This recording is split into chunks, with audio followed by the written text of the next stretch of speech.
Welcome to the last Sunday. Cheers to you for coming out tonight and joining in the conversations that affect us all, no matter how big or small. We are here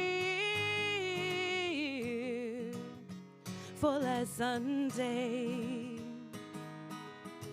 Welcome to the last Sunday. Welcome to the last Sunday.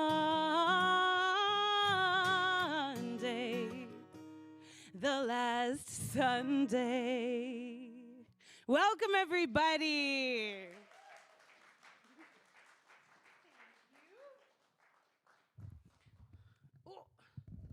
Hello. Welcome, welcome, welcome. So we are here. This is Last Sunday, episode 2 of season 5 of Last Sunday. And today is a little special because we are going to be bouncing between Saskatoon and Regina. So our partners in Regina, we have some wonderful folks down there. We're going to have some a play. The play is going to be shared down there.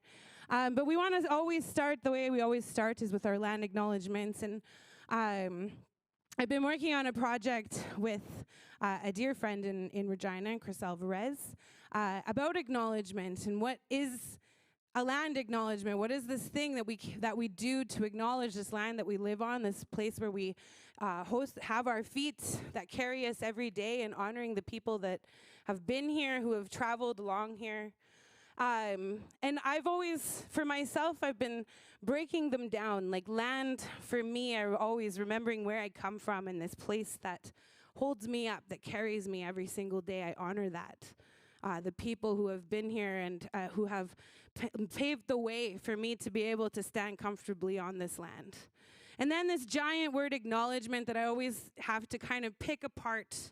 And for me, I've been trying to, what is it that I want to acknowledge in the moment? What is it that I am feeling within myself and in my mind? What are the things that I'm thinking about? And this month, because we're talking about some big topics this month, like we're talking about the tent cities that are here in Saskatoon and our communities. Our communities have been affected a lot by the change in the income support, and many people are struggling. COVID, everything, and now it's winter, so there's many things. So I acknowledge, especially, and then it's Christmas time, which is always, it's that time of year when we're it's time for families, but it's also a time that others are struggling as well. So I kind of acknowledge my own privilege in it of, it's that time of year, and recognizing that I have the means and a home and a place, and that I have the ability to give gifts to my friends, but acknowledging my own privilege, but also acknowledging that there are people struggling, and how can I help? I don't have the answers. Sometimes just asking the question, what is the best way to kind of help? What is it? What is, having the moments to think about that. So those are the kind of things that I'm wanting to acknowledge in this land acknowledgement. So I just want to kind of thank our sponsors. So we want to thank the Sask Arts, Canada Council for the Arts. We're here at the Refinery. Jim Arthur, we want to thank for being here, and 5x5 for being here and doing our live stream, which has been really awesome. We are also live, as I said, from Regina at the Artesian. And we want to just have a big shout out to Tyler down there, who's been super helpful with all of the tech and things in Regina. And like I said, we're going to be bouncing between here and Regina all evening. So the play is there. We have a really important interview. So many really wonderful things this evening. So I kind of want to start off. We were thinking about, because we're trying to switch up Last Sunday, make it a little bit different every month. So this evening, we have some wonderful singers, and I've been practicing Okichitawak. I'm probably saying it wrong, but they'll help me. I want to invite up Delano Kennedy and Wayne Red Eagle, who are our singers, and just have a little chat with them. They are part of the patrol group in Pleasant Hill that is dealing with lots of the community up there. So guys, if you want to come up here and join me. Let's give them a round of applause as they come in here. You guys can go. I'll come back. I'll come back here.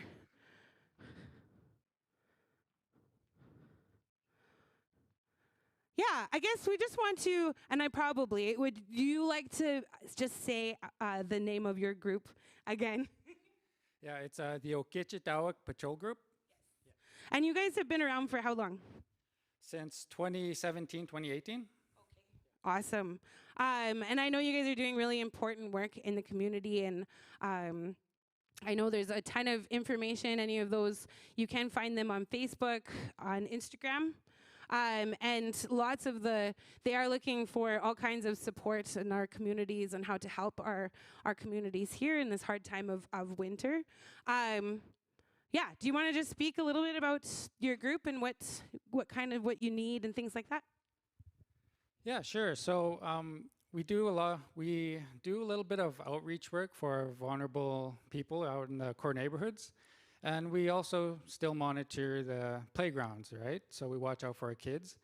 And right now, we do, we're always on the lookout for new volunteers. We also need donations, right? So like winter stuff that we are able to give out to people, as well as food, hygienic stuff, right? So the basic stuff that people who live out on the street that they may not have, right? So yeah, just follow us on our Instagram and Facebook. Yeah, thank you. Awesome. Wonderful. So they're going to share a song with us. So let's put our hands together.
Amazing.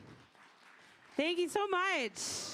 We're going to be hearing more from them, from Delano and Wayne, in just a few seconds. So we want to really thank Dr. David Edney for supporting The Last Sunday, another season of The Last Sunday. This is season 5, as we had said.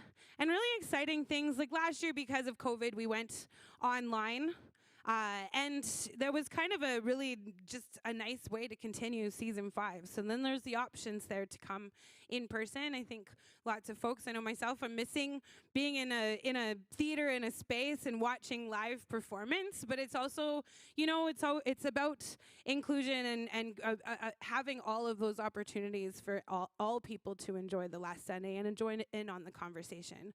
So we are live on the chat. I do want to say hello out there to those who are watching at home. Ask a question. What is your favorite thing to do in the wintertime? I think I asked this last in the summertime. last year, and I remember having like a huge conversation about ice cream. What was your favorite ice cream? Because it was so hot out. So what is your favorite thing to do in the winter? If you want to join the chat, it is live. We have Mac Dawson, Mackenzie on there, and he is monitoring the chat. So if you want to just say hello where you're watching from, maybe we can give a big shout out. I do want to go to Regina.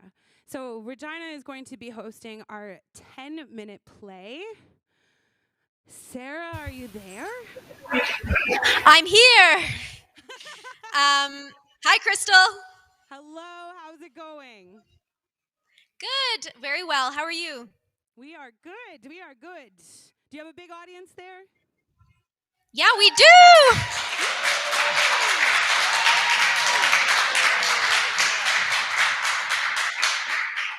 Did you hear the audience? We did. Awesome. I'm just That's great. Things on to you to introduce the actors in the play, and take it away. Great. Thanks very much, Crystal. So I'm pleased to introduce Bongani Musa, Amanda Zielinski, and Mac Finley as our actors who are going to be reading our new play tonight. The play is called Take 12, and it's written by Skylar Anderson. Please join me on stage.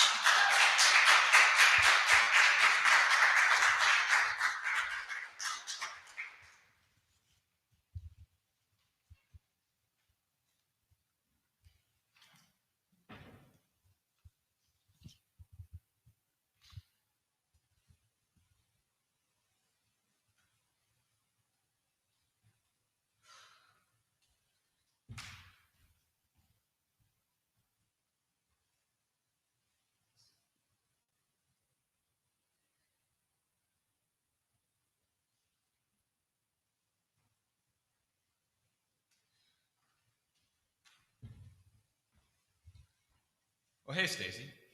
Need more coffee. Hey, Stacy, can you hand me that stack of cups? Where did all these hand warmers come from? Someone dropped them off yesterday. A whole whack of them. Folks have been taking them as they need them. Good. Only been here 20 minutes, and I'm freezing. I'm going to take some for later.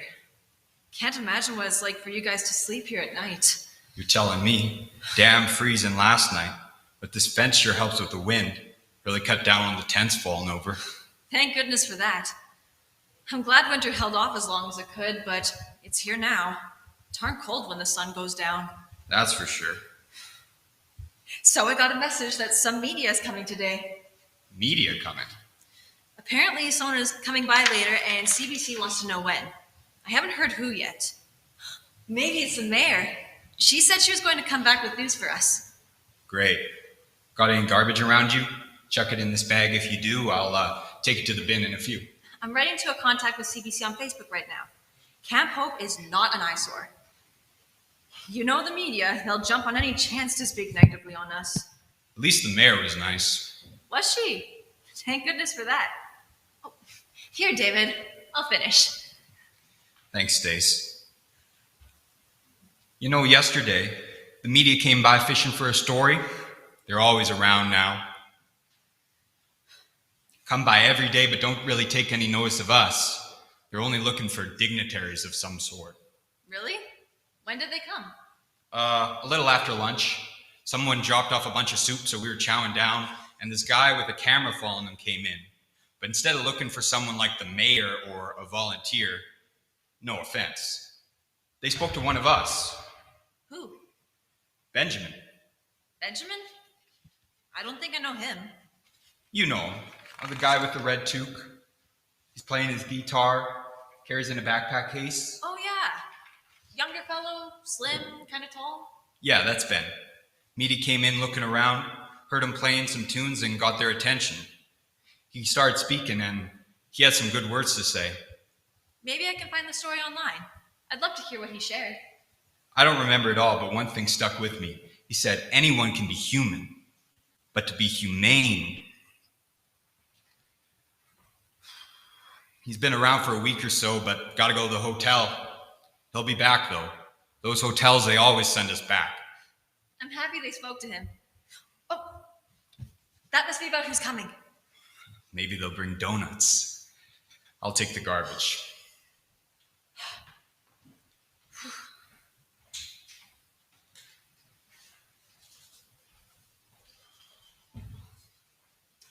Hi there. Oh, hi, Nick. Figured you would pop by when we heard media was coming. Did you hear about who might be coming?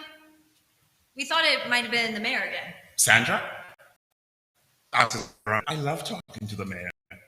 On a first-name basis with the mayor, are you? Think they'll want an interview? Probably. CBC already heard and was prying. CBC? Maybe the story will make national. Maybe they'll want to talk to a first-hand camper. First-hand camper? You have a house. You only ever show up and ask about media. That's what I mean. They spoke to Benjamin the other day. Did you hear? He did so good.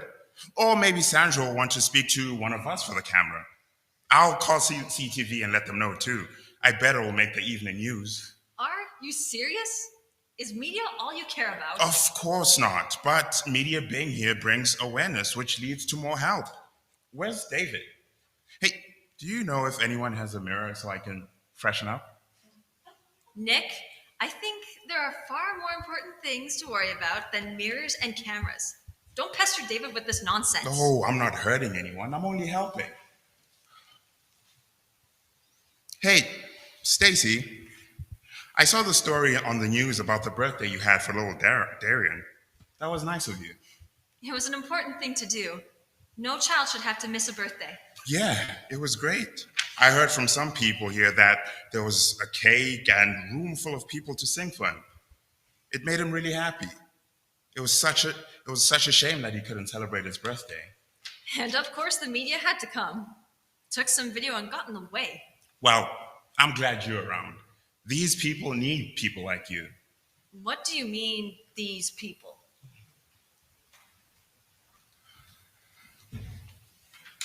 Oh, that's you, Nick. Did you hear about who's coming? Not at all. I was late getting here. With the snowfall, I had to go get my winter tires put on. Lucky you. I'm still cruising the bus. Oh, don't get me started on the transit system. Hey, I ran into Erica this morning from Ritz's. She said she's going to stop by today with an update. Oh, she stopped by yesterday. I bet she's got news about the indoor shelter. Indoor shelter? What did she say? They got a space lined up that can hold about 40 people. Only 40? We've got almost triple that. But it's a start. That's still a bunch of people who have a roof over their heads this winter. And when I spoke to Erica, she said that Ritz's is going to use the place only in the short term. They're going to push for permanent homes once folks are in there. Why haven't I heard about any of this? That's right. People will be able to stay safe in the winter. But there's still a lot of work to be done. Hey! Why are you guys ignoring me? I tried telling you yesterday about this, Stace. Remember when you left to complain to Tim Hortons? But I came right And back. you made a big fuss and upset a lot of people? Stacy, you work really hard and care about this place. Sometimes when you're fighting for change, you get worked up and miss something that happened. It doesn't mean we're disrespecting you. No one asked you. David, this needs to change. I'm here volunteering every day and you guys just go around me. Why wasn't I consulted about the indoor shelter? Why do I even bother?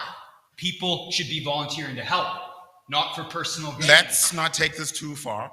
We're all just cold. How about I go grab us some coffees? Yes, Nick. It's time for you to leave. Good idea. That's enough, Stacy. Everything was going fine until you showed up, Nick. Please leave before you upset anyone else. Nick isn't upsetting anyone. Now stop this, Stacy. I'm sorry if I'm upsetting you, Stacy. I just meant to help. Please do not cause a scene. Stacy, maybe you should take a day to yourself. Come back tomorrow if you'd like to come and help. Let's just take a break. I'll leave and grab a take 12. I don't think we want to be arguing like this when the media comes. Just shut up, Nick. All you care about is the damn I media. do not. It's not my fault media comes when I'm here. You are so rude and selfish. No one cares about the stupid media. Get out of here! I'm just trying to help. You don't own this place, Stacy. Okay. That is enough, you two. You are here to help, not to cause more I stress. am helping. Tell him to leave, David. I am free to be wherever I want, and I choose All to you be care about here. is being in front of the camera. This is ridiculous. David, whose side are you on? Are you done? Because I thought you were here to help, not to cause more stress, to assist some people down on their luck, not to bicker and fight like you're in high. This is not the place to volunteer if you've lost your patience. Yeah, you better leave and quit caring about the stupid Just media. stop now, Stacy. Why is this all on me? I'm sorry if it looks like I'm trying to get in front of the camera. I just want more awareness for the camp, for Marjorie. Look, the media will be here any minute, and we don't want the next story to be about two of our volunteers fighting. Marjorie wouldn't want us bickering and fighting. Now please stop this. All right, David, I hear you. Maybe I'll take a walk and cool off. I'm sorry, Stacy. David. I think I'll take a drive and pick up some coffees. Better make it to take 12, because the CBC vehicle just pulled up.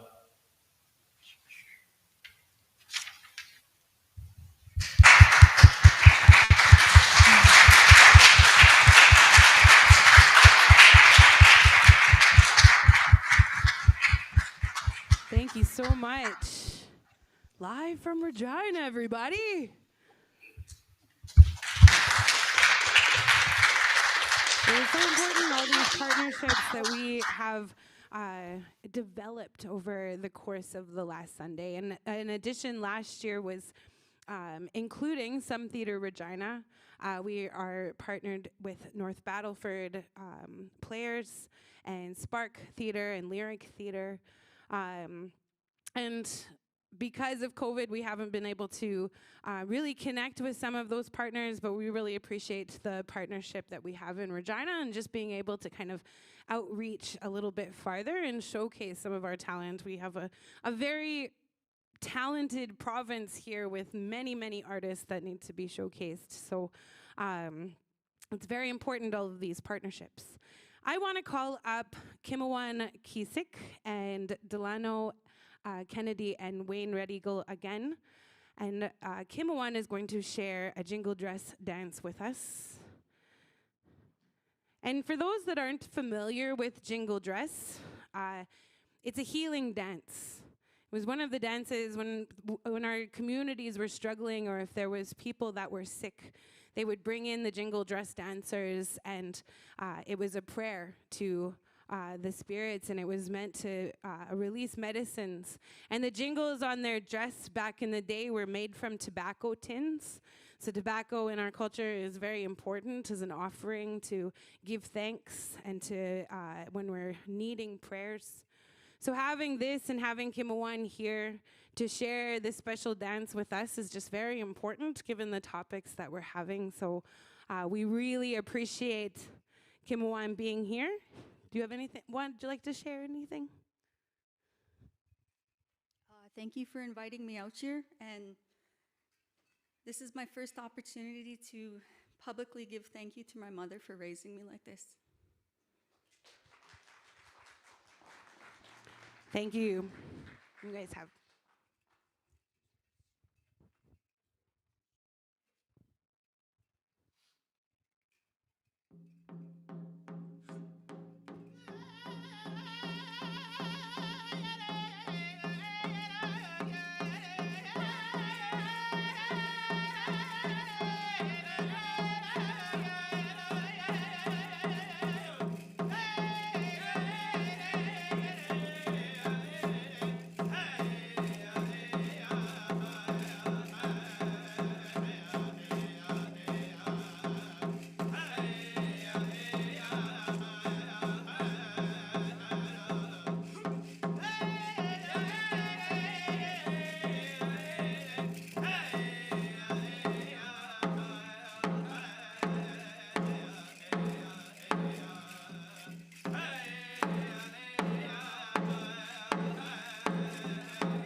Thank you so much.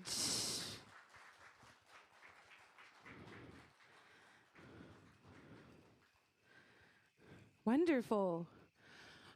All right. Last month we didn't have an interview. Sometimes in the last Sundays we've had the hot seat interview, where we interview a person and throw those tough questions out. But this year, it's not really a hot seat, more of an interview. And we're going to go back to Regina, and I'm going to throw it to Joel Birnbaum is there with Chastity Delorme, who is really on the front lines of Camp Hope in Regina. And they're just going to have a conversation about what it's with Chas between the two.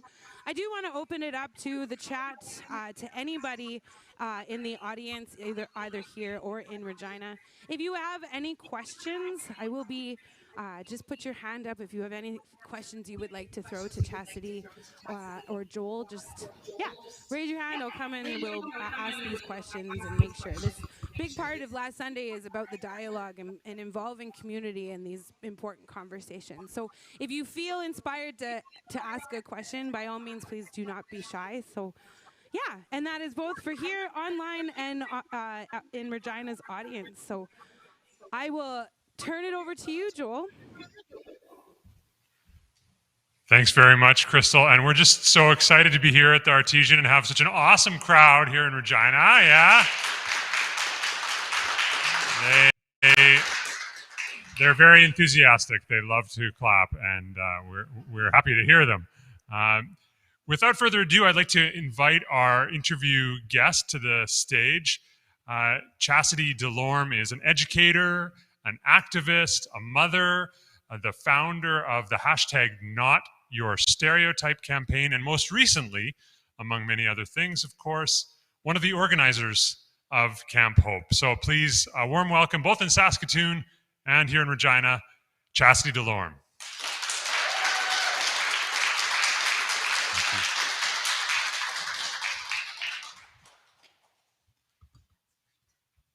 I feel very far from you, but we're safe. We're safe. We're safe. Staying safe. Thank you for joining us here this evening.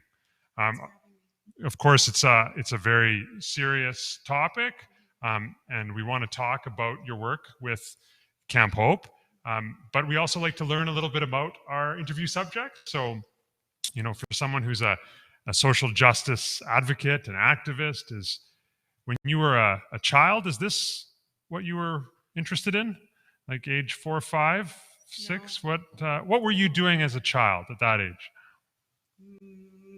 Barbies, probably. Barbie activist. And absolutely. When do you remember getting involved in this type of work? Because we all have different experiences in our life that shape our journeys. Could you tell us a little bit about that time? Well, what I recall from my childhood is I was always the mother hen of my friends.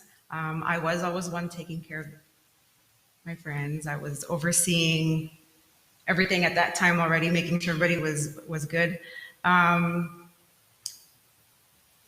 I really didn't think it would lead to the work that I do now. I just knew that I was a kind, compassionate human being and loved helping and taking care of people.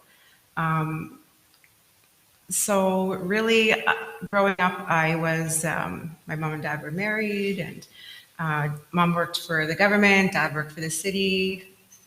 My brother and I, we went to school, just, typical happy family. And I didn't realize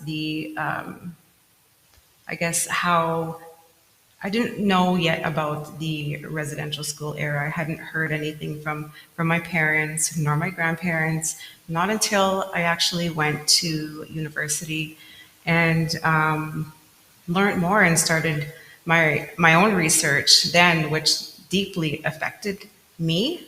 Yes. Was there a particular moment that you remember learning about something regarding residential schools that affected you in that way? Mm-hmm. Well, it started becoming more like a more prevalent conversation in the community. And it was probably my first or second year of my undergrad. and I was doing a research paper on the effects of residential school. And during that time, I was actually specifically doing researching videos of stories on a CBC page. And so it was then when I noticed, or when I realized how much this affected my people, watching the old ones share their trauma.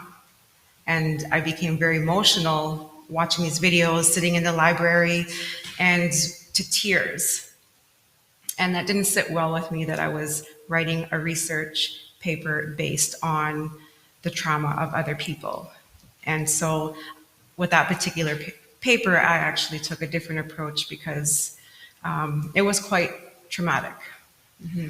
And what approach did you take? You said you shifted, something shifted inside of you, and so you shifted your approach. What was that? Well, because I was deeply affected by the videos and the stories that I was researching, it didn't sit well with me that I was researching these lives for a grade, for a personal gain. And so what I did was, professors are very particular about formatting, and you have to have everything right. But for that paper, what I did was had my cover page. Right after the cover page, I inserted my own prayer, just to bring awareness to the lives that I was talking about and the trauma and the abuse that they went through, because that meant more to me than the outcome of the mark. And after that, it wasn't the absolute defining moment of when I decided to be more of a community helper, but it was the one that I remember the most. I just knew that I had to be even more involved. Beautiful. Thank you for sharing that. Yeah. Long way from Barbies. Long way from Barbies. I'm sure there's an activist Barbie out there somewhere.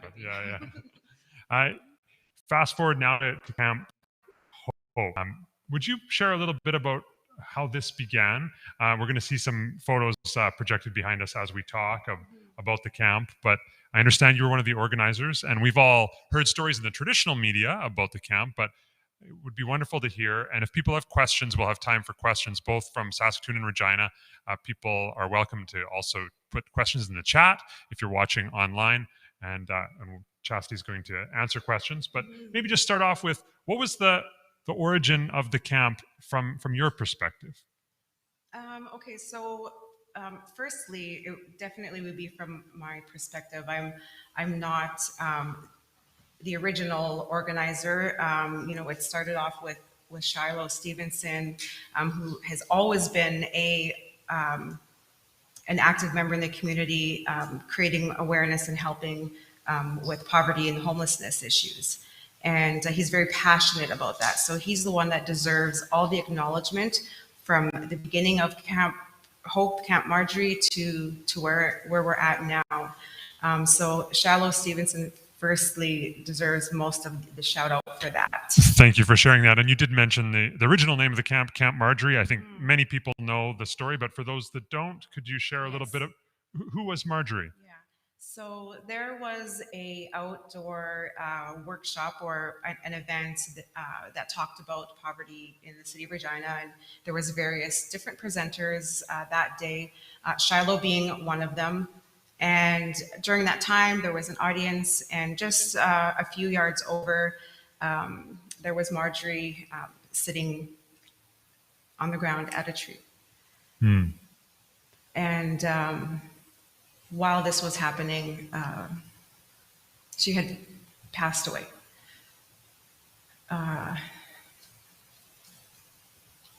When they were having conversations about homelessness, poverty, addictions, mental health.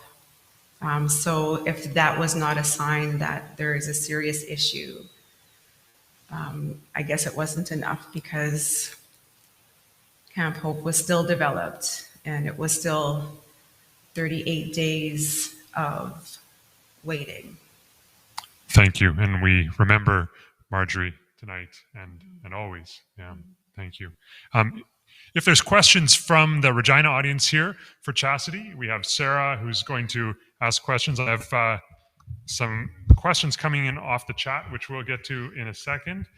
Feel free, if you're watching at home, to put in a question on the chat. They'll be relayed as they come. I'm not going on my Instagram here. I'm reading the questions from the chat.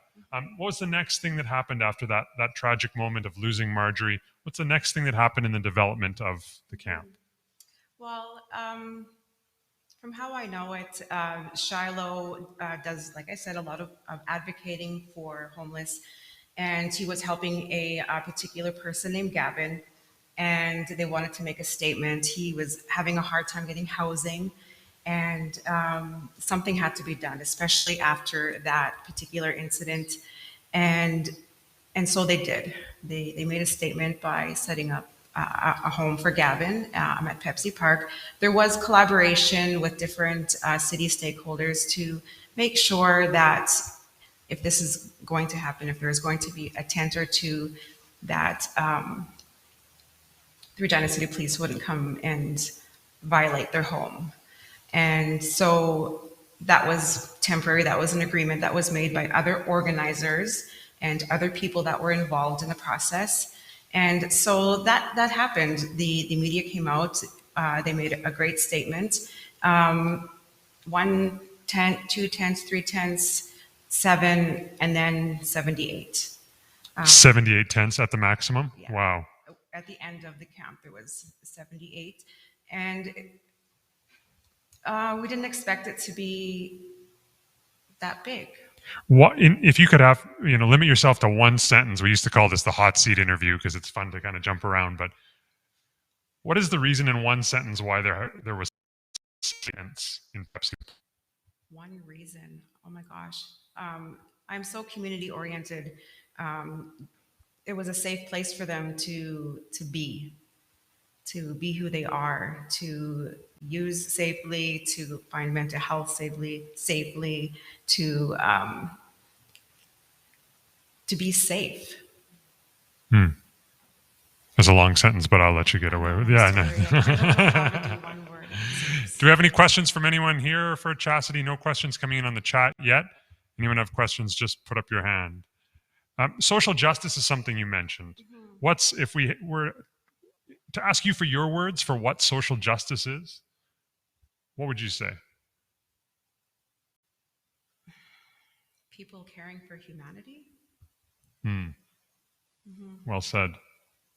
And we also like to take the counterpoint in these interviews. Like, if I'm someone living in the suburbs of Saskatoon or Regina, I don't know anyone in Pepsi Park. These aren't my people. I maybe see the story on the news, but why should I care about this? This is not really something connected to my life. I can answer that in all kinds of ways. So I'm, firstly, as an Indigenous person, this is the homeland of my Nehiyao people. So my people were the first people to occupy this land. And as someone from settler background, I always encourage to learn about the actual history of this territory. And so once you've been educated in that area, then we need to think about the actual history of Treaty 4 territory in the rest of Canada, because it's a history that has been hidden and covered in genocide and oppression and colonialism. And with that being said, now you're living in the city of Regina, where all of that history affects Indigenous people, which were probably 98% of the people that were at Camp Hope. And so social justice for me is about Indigenous resistance. And if you were here in my own territory, I expect you to care about the people that were here originally, and to do something, if not physically be there, to educate yourself on the issues that are at hand. And I thank you and appreciate your answer and questions. Obviously, a deep well of knowledge and experience with you. How do I talk to my friends, Chastity, who say it wasn't me? It wasn't me that did that. Like, so it's not really my responsibility, because I feel bad for what happened, but it wasn't me back then. I had nothing to do with that. How do we have those conversations? Because we've all encountered those people in our communities, right? How do we have that conversation?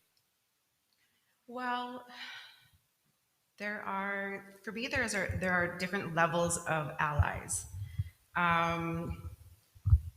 There are the allies that are genuine about helping and that come out to the community, or that understand that their role is to step back and offer help. There are the ones that are going to be, this is not my problem. And depending on what they want to learn, that's as far as you can take it with them. You have to be ready, and you have to be genuinely wanting to understand, the history. And if they're not ready, unfortunately, we have to wait. I can spend a lot of time trying to educate someone that is not ready. They're not going to retain any of that information until they actually want to know. So I'm not going to spend too much of my time and my energy with someone that doesn't want to understand. And so we just leave it there. And I gather all the people that want to learn and want to understand. And then I build capacity through those people and hope along the way that that particular person will be ready. That's a great point. You can't actually force someone to be anywhere but where they are. How do you know when someone's ready? They come to me. They come to the advocates in the community. They understand that their position is to stand back and listen and to offer help when it's asked for. They put their face to the issues, so they're not just behind the scenes sharing social media. They're actually showing up.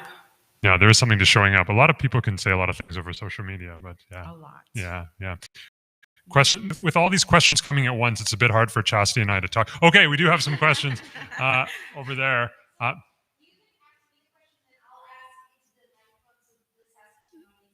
Great. Just for people in Saskatoon, we're going to re-ask the question after we receive it from the audience. We're trying to stay COVID safe, of course, with the microphones, and hear from the audience what they would like to pose to Chastity. So Sarah, if you're okay to ask that question back into the microphone.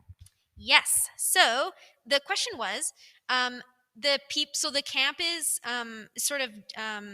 is gone now, but lots of people are living in a shelter and things like that. And this person's question was, is there anything that those people need? What could we bring them or give them or help them or do something to help them and give them what they need?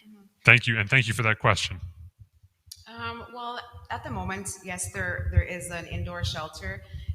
Anybody that wants to support that shelter actually can be directed to Regina Treaty Status Indian Services, and they will take donations there. So you just redirected them with that sound there. You're just yeah. Did you hear it go? Yeah. Real fast. Joel? Yes. Oh, is it back? Never mind. So sorry. Never mind. Continue. Oh, it was Crystal. You're using your Crystal, your Crystal app. Okay. So you were saying, what can we do? So, well, like specifically right now for the indoor shelter, any donations, I would say financial donations are the best right now for Ritsis, specifically for the indoor shelter that's set up right now for 6 months. That's the goal. It may go longer, it may not. 6 months for the indoor shelter, and I've never been good at math, but 78 tents to 40 beds.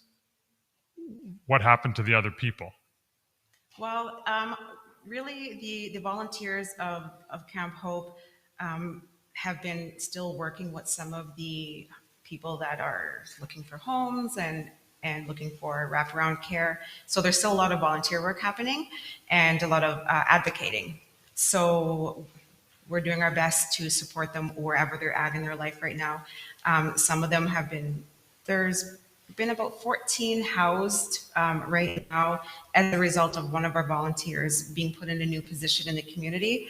And so she's been reaching out. Unfortunately, we can't control their situations. Yes. We can help them where they're at. And so we're still doing our best. And amazing that people are doing this on a volunteer basis, right? On a volunteer basis, yeah.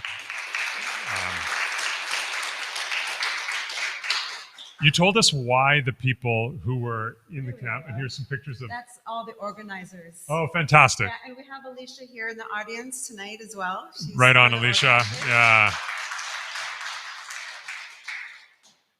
You told us why the people who were in Pepsi Park were in the camp, in Camp Hope, formerly Camp Marjorie. Let's zoom out. Why does there have to be 10 cities in our city, in our province, in our country? We seem to have a lot of wealth. Why do we have 10 cities? We have a lot of wealth. Well, because the rich want to get richer and keep the poor poor. We have government programs that are inadequately designed. They support oppression, support. They're not created for real life situations. I really don't understand where their logic is when they're creating financial programs for people with addictions, mental health issues. These programs don't work. They don't work. And the main thing what I've learned in this camp is that it doesn't matter if there's an addiction, mental health issue, you have to meet the person where they're at. And that's it. So if they're deep immersed in their addiction, then you'll be ready for them when they're ready for that next step. We've had, I think we had 4, we call them camp babies because there were women that were pregnant while at camp. Wow. We are so connected to those mothers, but we had to chase them down to make sure they got to their appointments. We had to make sure they got to the hospital. It didn't matter if they were in not a good state of mind or if they were high or whatever. We were there. We have amazing volunteers who literally stayed up all night to make sure that our baby was born healthy. Yes. And you won't see someone downtown in the government do things like that. That's not ever going to happen. And so that's what I mean. You need to meet them where they're at. That's just the reality of it. How's the baby doing now? She's doing really well. Wonderful. Wonderful. We have time for one more question. I thought I saw another hand in the back there, Sarah.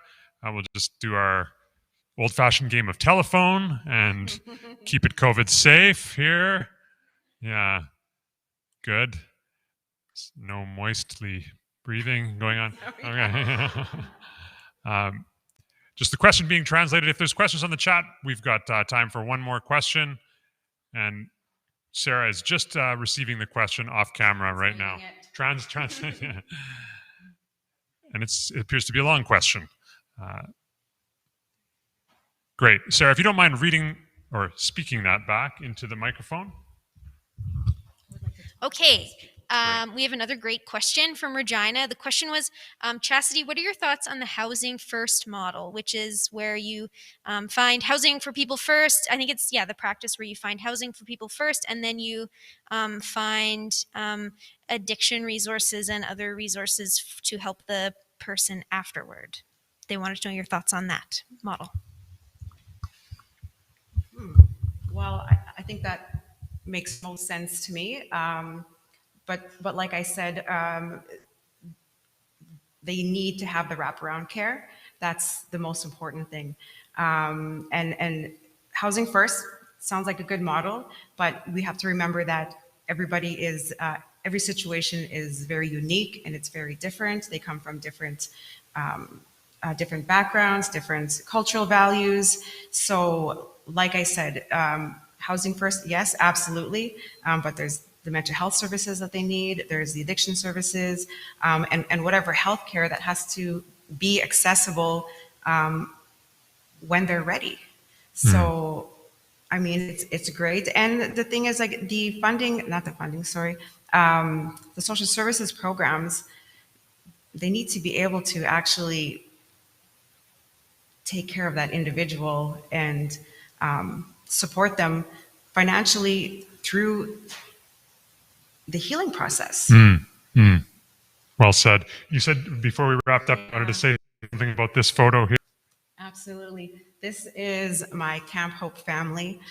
These are the volunteer organizers, and I just want to mention all of them here because you know what, they went through a lot of walls, a lot of barriers, a lot of tears. I have to openly say that we did not fight like the play depicted. We actually got along very well. And that's the amazing thing about the organizers. It was the people that mattered the most. They were first and foremost was the campers and taking care of them. Ian up in the back right hand corner, he was our tent guy, and he countless hours tents through the rain, through the snow, late at night, making sure that we were moving around tents in case someone else needed to come at last minute. I think in one evening he probably went home about 10 times and actually never left. So that was so common with a lot of the volunteers. And just below him, we have Kelsey, who is a local pharmacist. She is one of the amazing women that stood by some of our pregnant women. Her compassion is like, all of them, they're very, I can't say enough good things about them. In front there, we have Alicia, who's here now in the black jacket. She did a lot of our social media stuff, and you've probably seen her face on the media a little bit. But like the eloquence in her statements have made a world of a difference in, you know, our calls to action and what we needed at the camp. And then over in the back there, he's the guy, we called him our chief. He's the one, he doesn't like being considered the leader, but you know, we needed his guidance and his leadership, and he definitely deserves all the accolades for everything positive that went on at camp. And beside him is his partner, Nicole. She's a landlord here in the city, and we all have very unique perspectives that we needed at the table. And then there's myself and Dr. Jolisa Saskamoose. She did a lot of the behind the scenes, some of the fundraising, some of the letters that we needed sent out. But she was always on the computer, always ready to do call outs for absolutely everything that we needed. And in the back there, we have Kathleen, who was also a part of that were born. Yeah. Thank you for recognizing each of these individuals and for the work that all of you have done. When we hear stories in the traditional media, we see pictures, we hear tent cities. I know I don't know about the people, the actual people that are there, the people that are helping, the people that are in the tents, the people that are having babies in the camp. The camp was called Camp Hope. And so my last question to you, doing all this work, is what gives you hope? These people and everybody else in the community that are like-minded, just like them. You know, I don't want to call it a protest, but it's definitely humanity and activism at its best. We were able to work with individuals at the city levels, in the organizations that did want to work with us, and you know, that made the job a little bit easier. But there's so much more work to be done at the government level and the federal level, that I could only hope that they can bring their hearts and their minds to the levels of that these people have. That's what gives us hope. Chastity Delorme.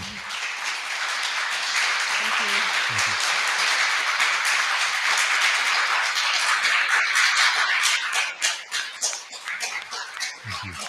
Thank you. Thank you so much, Chastity, and thanks everyone here in Regina. We're going to throw back to Saskatoon one more time and hear from Crystal.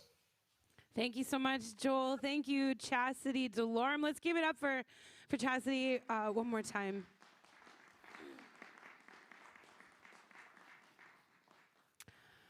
I would like to call up our singers and Kimawan again one more time to share another dance with us here for the evening. And as they're coming up, these are really important conversations, and I know we were talking a lot about, even in just the acknowledgements of what we have and how can we help. This is a time of year that we need to extend our reach and see how we can help and how we can help our communities. So, yeah, that's very important. You ready?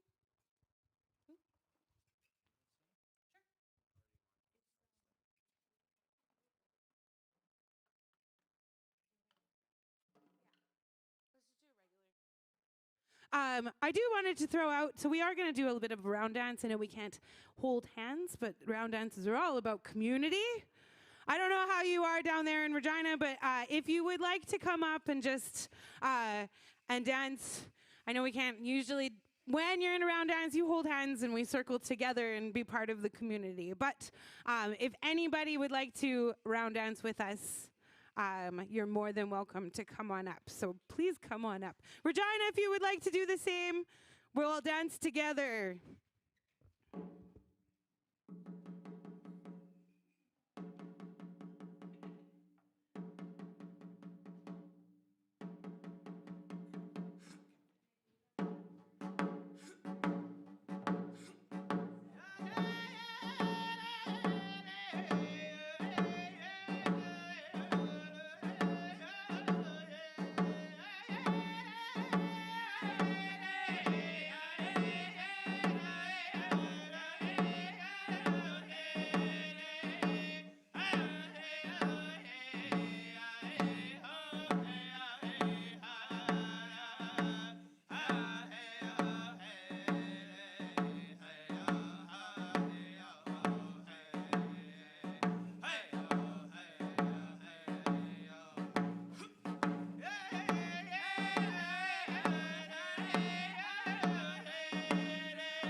Thank you very much.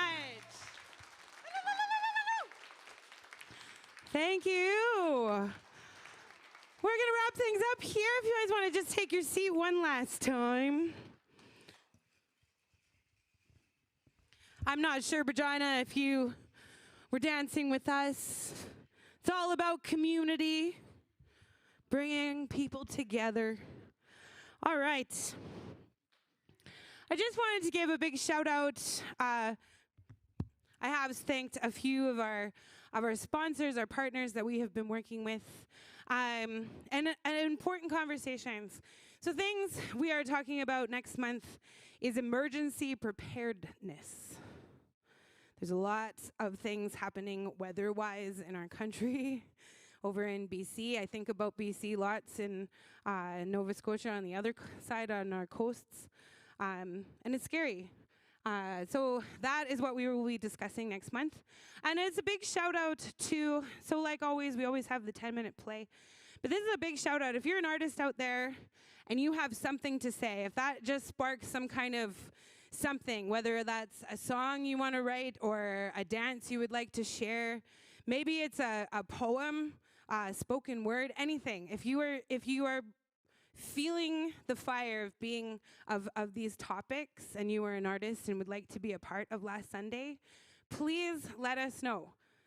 It's info@sometheater.com if you are, or myself, crystal.p@sometheater.com, and sign up to be a part, a performer, and speak. It's important. Artists have the ability to say beautiful things in beautiful ways, and things that are sometimes too difficult just to have a conversation. Sometimes that's too hard, but if you can hear it in an artistic way, that's a big word for me today, that's important. So yes, we want to hear from you. Emergency preparedness, that is what episode 3 of Last Sunday will be about next month. It is that time. I want to thank everybody here in Saskatoon, everybody in Regina, all of those who have been joining us online. Thank you so much. Next month, we will be back, I believe, at the Broadway Theatre. We are going to the Broadway Theatre next month. And always the last Sunday, and I believe it is on Boxing Day, is the last Sunday this month. Yeah, I'm getting some nods. So Boxing Day, if you go shopping and you want to come hang out, I don't know. So here we are.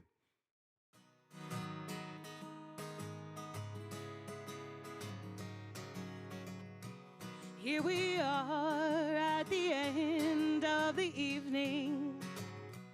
Thanks for coming to the show.